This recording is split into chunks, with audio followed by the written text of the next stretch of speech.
আছে।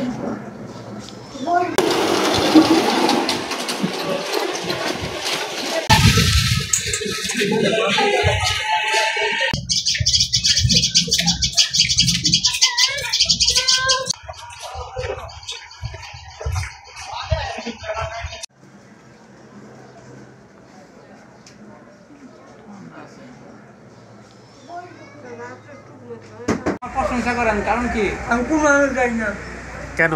কত মানুষ কয় না, হ্যাঁ কয় মানুষ খাই না, হ্যাঁ মানুষ কই ভালো হয় না। এম বেকর তা আপনি আইলেন কেন এনো? আমি আমু না, আমার চিনে না, আমি গরম পড়ে জায়গা উগার বা যেটি উগার বা বেয়ে নিয়ে উগার আছে আপনি জায়গা আমার বঙ্গল বাড়া করবো, আমার শক্তি আছে, এই জানানোর শক্তি নাই, তার উপরে খেলা।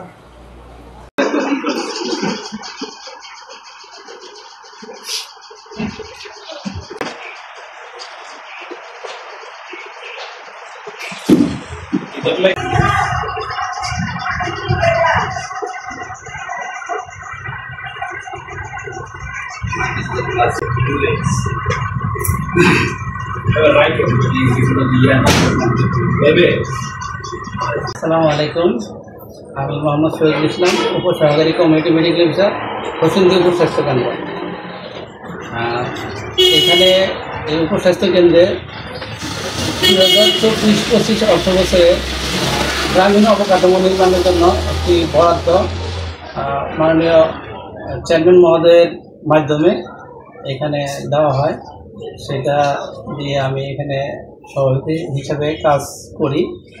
এখানে এলো আমি সিলিং নির্মাণ করি এবং এখানে যত আছে রং করাই বিল্ডিংয়ের, তারপরে যে টাইলস লাগাই, সেই অনুযায়ী এবং যে ফ্যান এবং লাইট এগুলো করি। তো আগের যে ছবিগুলো ছিল তার চেয়ে অনেকটা মানে আপগ্রেড। এখন আমাদের এখানে রুগী বেড়ে গেছে, অনেক রুগী আসে, অনেকেই সেবা নেয়। তো এখানে আমরা কিছু ওষুধপত্র বিতরণ করি সরকারি সম্পূর্ণ সরকারি বিনামূল্যে, এবং মায়ের স্বাস্থ্যসেবা, শিশু স্বাস্থ্যসেবা এবং জেনারেল রুগী যেগুলো সেগুলো আমরা এখানে দেখি। স্বাস্থ্যকেন্দ্রটি আগে খুবই জরাজীর্ণ ছিল, এখানে বসা যেত না, মানুষজন আসতো, তারা বৃষ্টির মধ্যে অনেক কষ্ট পাইত, তারা চিকিৎসা সেবা নিতে এসে বসতে পারতো না, তারপরে বৃষ্টি পড়তো। তো সেগুলো হলো এখন সেগুলো সম্ভব হয়েছে, সেগুলো আমরা মানুষের সেবা দেওয়ার জন্য মানে আরও উপযুক্ত হয়েছে, এখন আর ওরকম কোনো সমস্যা নেই। তো ভবিষ্যতে আরও যদি ভালো বিল্ডিং হয় সেক্ষেত্রে আরও উন্নত সেবা দেওয়া সম্ভব হবে না।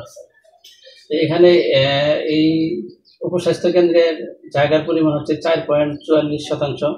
তো সেখানে আমরা একটা বাউন্ডারি করি, সেটা হলো চেয়ারম্যান সাহেবের অনুদানে। সেই বাউন্ডারির ভিতরে আমরা বাইরে গাছ লাগাইছি, আর ভিতরে তো আমরা দেখতেই পারতেছেন যে পরিবেশ হয়েছে। তো সব কিছু মিলে আলহামদুলিল্লাহ ভালোই চলছে। মা ও শিশু স্বাস্থ্য সেবা, তারপরে পাশাপাশি সকল ধরনের রোগীদের চিকিৎসা করা হয়, বিশেষ করে উচ্চ রক্তচাপের রোগী যেগুলো, সেগুলো এখানে আমাদের কিছু ওষুধ, উচ্চ রক্তচাপের ওষুধ সরকারিভাবে সাপ্লাই আছে, সেগুলো আমরা বিতরণ করি।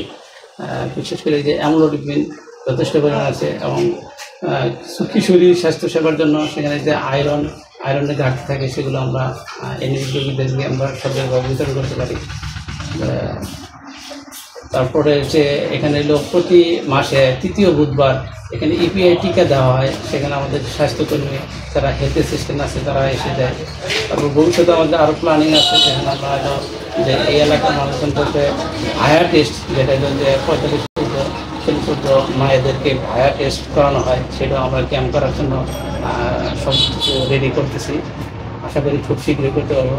এছাড়া এখানে যে যক্ষা রোগীর জন্য মাসে একদিন ড্রাগের মাধ্যমে আমাদের লোকজন আছে, এখানে আমাদের পপ সংগ্রহ করে, সেটাও আমরা এখানে ব্যবস্থা করি, এবং ওষুধ খায় তারা, সেটাও আমরা স্বাস্থ্যকর্মীদের মাধ্যমে সেটা নিশ্চিত করার চেষ্টা করি।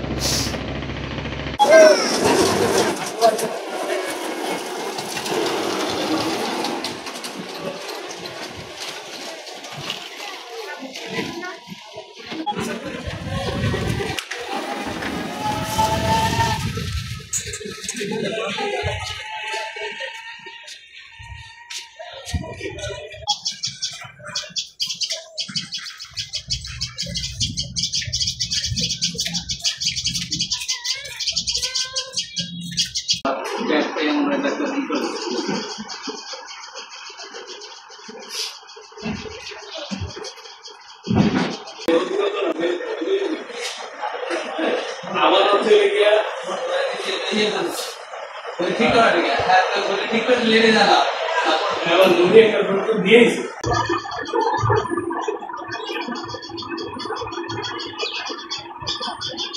না কত টাকা সাংবাদিক আর কথা